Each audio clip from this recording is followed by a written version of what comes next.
Voilà, ce faisceau de Gaulle et de Burdat. Donc, arrivé à ce cortex somesthésique primaire, évidemment, il faut pas oublier l'autre faisceau qui vient de l'autre côté de l'organisme, qui va arriver du même côté au bulbe, qui va croiser au niveau du bulbe, qui va remonter tout le long du mésencéphale, arriver au thalamus et du thalamus vers le cortex somesthésique primaire ou le somatosensoriel de l'autre côté. D'accord?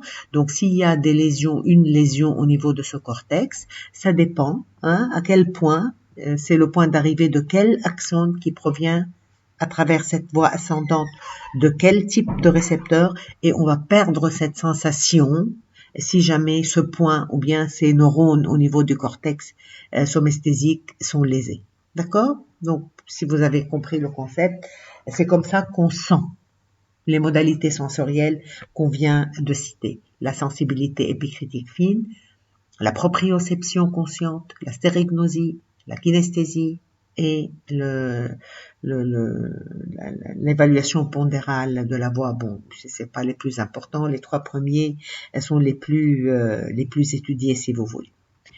Voilà. Je vous ai dit que le cortex somesthésique primaire, là où arrivent ces voies ascendantes qui véhiculent les informations sensorielles, que ce soit la voie lénicale ou la voie extralénicale qu'on va voir, elle est du côté, il est situé dans le cortex pariétal. On aura l'occasion de voir qu'est-ce qui est où est le pariétal, le temporal, l'occipital, etc. Mais ce cortex somesthésique primaire qui existe dans les deux hémisphères cérébraux, droit et gauche, il a comme une organisation somatotopique des points tactiles, la sensibilité tactile de l'organisme. Donc regardez, là où on a le plus grand nombre de récepteurs tactiles, c'est représenté par une région qui est plus importante de neurones au niveau de ce cortex cérébral. Imaginez, une maman veut prendre la température de son enfant, ou bien elle met la main sur le front, ou bien c'est avec les lèvres. C'est là où il y a la plus grande fréquence de points tactiles. D'accord? C'est ce que ça veut dire, l'organisation somatotopique des points tactiles de l'organisme. On verra pour le cortex moteur, pour la voie descendante, il y a à peu près la même organisation. D'accord? Donc, je vous rappelle, voilà une vue du cortex cérébral. Regardez, là où il y a le cortex visuel, il faut toujours prendre un repère. C'est le cortex occipital. D'accord? Là où il y a les informations auditives, c'est le temporal, le temporal au niveau de l'oreille. Là, c'est le pariétal. Le frontal, c'est vers le devant. Le préfrontal, c'est le tout devant. C'est l'opposé à l'occipital. Le cortex moteur, par exemple, il est dans le cortex frontal. Mais il y a aussi le cortex associatif préfrontal qui est vraiment au début, juste au devant. Après vient le pariétal en haut de la tête. Si vous mettez votre main en haut de la tête, le frontal vers le front, il y a le temporal derrière les oreilles et l'occipital au fond derrière. D'accord? Voilà. La deuxième voie ascendante, des voies sensitives, il y a le faisceau spinothalamique, antérolatéral. Pourquoi antérolatéral? Parce que ça dépend de sa localisation, là où il va sortir, là où il va être véhiculé tout le long de la moelle, substance blanche de la moelle épinière, ou spino-réticulothalamique, spino de la moelle épinière, thalamique, il va passer par le thalamus, spino-réticulothalamique parce que de la moelle épinière, pour arriver au thalamus, il va passer par une, évidemment, substance appelée substance réticulée tout le long du tronc cérébral. Donc, il est formé de fibres provenant des cellules situées dans la corne postérieure contralatérale. C'est-à-dire, il va rentrer d'un côté de la moelle épinière et tout de suite, au niveau de la moelle épinière, il va croiser et il va remonter du côté contralatéral à partir de la moelle épinière. Il va continuer du côté contralatéral pour arriver au cortex somesthésique. Les fibres, les premières fibres, ils sont reliés à des récepteurs thermiques, à des récepteurs nociceptifs, thermiques et nociceptifs, douloureux et à la température, chaud ou froid. D'accord? Donc, au niveau, les premières fibres rentrent dans les cornes postérieures des deux côtés, évidemment. Ils vont croiser, toujours dans la substance grise, toujours à chaque segment de la moelle épinière et remonter dans la substance, dans le cordon antérolatéral de la substance blanche, du côté évidemment contralatéral et aller jusqu'au thalamus, faire un relais très important au niveau du thalamus et un contingent va continuer du même côté vers le cortex somesthésique. Les modalités sensorielles transmises par ce faisceau sont les sensibilités thermiques et nociceptives. Thermique, la température. Tout ce qui est nociceptif, c'est la douleur. D'accord? Il y a le toucher grossier. Le toucher grossier. Bon, il y a quelque chose, j'ai effleuré quelque chose. Je n'arrive pas à très bien limiter. Est-ce que c'est le bout du doigt? Est-ce que la paume de la main? À quel point? Etc. Vraiment le toucher grossier. Le chatouillement, la démangeaison, quand quelque chose qui nous démange, on gratte. Et aussi la pression. La pression.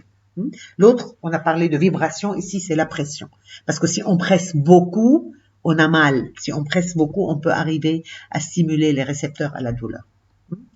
Donc, une lésion complète de ces fibres, par atteinte par exemple de la substance grise, on peut perdre la sensation du chaud et la sensation de froid, et la sensation de la douleur, une anesthésie, une analgésie, avec une thermoanesthésie. Thermoanesthésie, on sent plus la température, analgésie, on sent plus la douleur. Ok? Donc ça dépend où est la lésion, ça dépend où la section est faite expérimentalement, ou bien s'il y a un accident, il a touché quelle partie et à quel niveau de ce faisceau. Exactement, par analogie, on peut extrapoler au faisceau de Gaulle-Eburdac, la voie lénicale, comme aux voies descendantes qu'on va voir tout à l'heure, les voies motrices. Ok?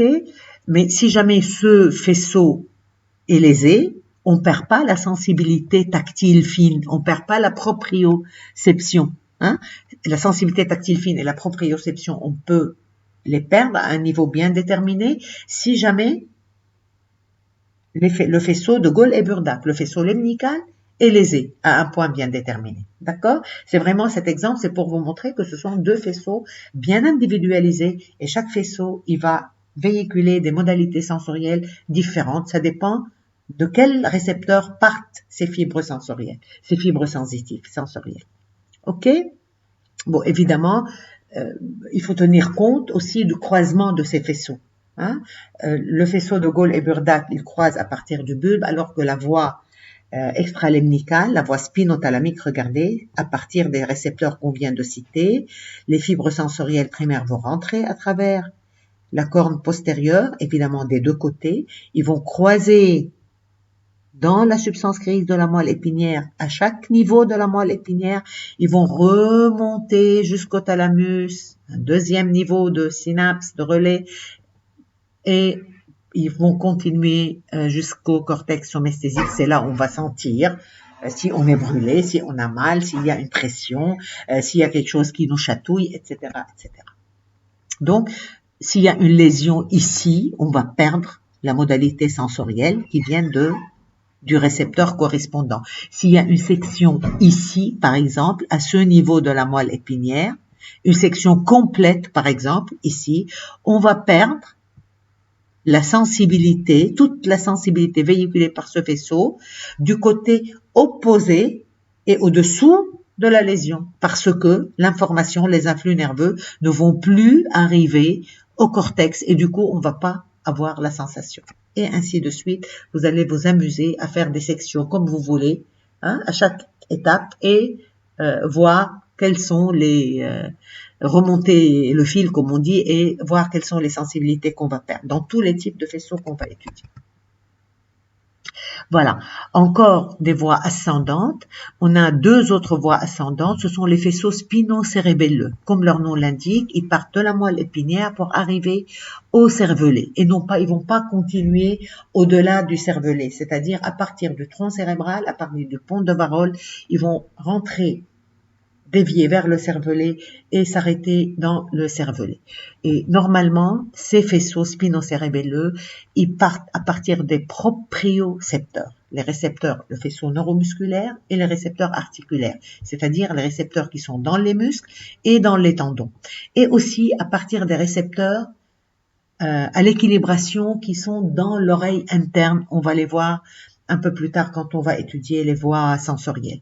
D'accord? Donc, ces trois types de récepteurs sont des propriocepteurs. les récepteurs au niveau des tendons, les organes de Golgi, les faisceaux neuromusculaires qui sont dans nos muscles et les récepteurs au niveau du labyrinthe de notre oreille moyenne qui est l'organe de l'équilibration. D'accord? Donc, ils vont, les fibres sensitives ou sensorielles qui partent à partir de ces récepteurs, ils vont se grouper dans deux faisceaux, le faisceau spino-cérébelleux direct et le faisceau spino-cérébelleux croisé. D'accord? Donc, ce premier, il va véhiculer les informations qui vont rentrer dans la moelle épinière d'un côté et continuer, ils vont remonter dans le bulbe tout le long de la moelle épinière. Ils arrivent à l'encéphale, le bulbe, le pont, et du pont, ils vont aller vers le cervelet de même côté. Et le faisceau spino-cérébelleux ventral ou croisé ou antérieur ou de Goertz, comme vous voulez, c'est exactement à partir des mêmes récepteurs qu'on vient de citer pour le direct, mais celui-là, il va croiser, il va aller et il va véhiculer les informations nerveuses liées à cette proprioception du côté ipsilatéral et du côté contralatéral. Il y a deux contingents, un contingent du même côté, un contingent qui va croiser au niveau de la moelle et il va véhiculer cette proprioception inconsciente dans le cervelet, subconsciente ou inconsciente, c'est-à-dire elle va pas arriver au cortex cérébral, elle va aller au cervelet, on n'est pas conscient. Hein? Est-ce que vous savez qu'est-ce qu'il fait, votre cervelet, comment il travaille? Est-ce que vous sentez quelque chose au niveau du cervelet? Non, parce que il travaille en dehors de notre volonté, on sent pas. C'est pas, il va contrôler tous nos mouvements, mais sans qu'on le sache. Alors que notre cortex moteur primaire, hein, c'est lui qui va commander nos mouvements volontaires qu'on peut arrêter. Je vais me lever, je vais aller ouvrir la porte. Ah non, j'ai changé d'avis, je veux plus y aller. D'accord? Ça, l'ordre, il vient du cortex moteur primaire. Je peux le maîtriser. Alors qu'il y a plein d'ordres moteurs qui vont vers nos muscles squelettiques dans un programme moteur réflexe ou dans un programme moteur de coordination de mouvement qui viennent du cervelet. Et le cervelet, il utilise sans qu'on puisse les contrôler. Et le cervelet utilise ces informations qui lui viennent de nos muscles, de nos articulations, de nos tendons, de notre appareil d'équilibration pour qu'il assure son rôle de coordinateur de notre tonus musculaire et de nos mouvements qui soient bien établis dans des conditions d'équilibration parfaites. C'est ça le rôle du cervelet grosso modo. Et donc pour qu'il puisse assurer son rôle, entre autres, il a besoin de ces informations proprioceptives qui sont véhiculées par ces voies ascendantes, spinocérébelleuses, directes et croisées.